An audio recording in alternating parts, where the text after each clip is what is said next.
So one thing that you should always do is after your storm shelter's installed, make sure that you run through drills, especially with little kids.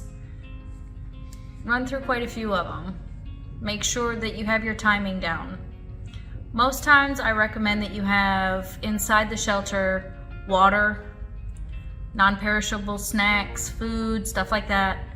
Make sure you put your homeowner's paperwork in there, your birth certificate, social security cards, because it is a safe room as well.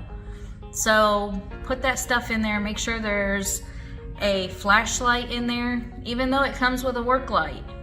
Make sure that you have a flashlight in there. Ear protection for little kids as well. It does get loud sometimes.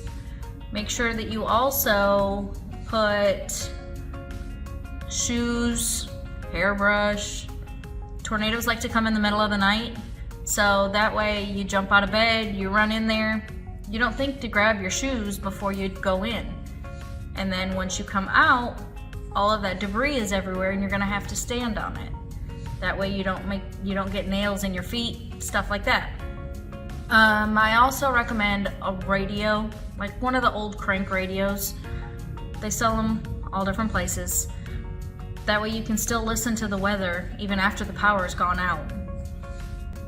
And as far as intruders go, make sure that you do the drills.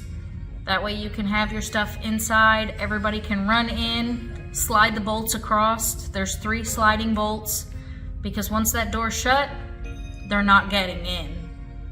And you will be protected inside.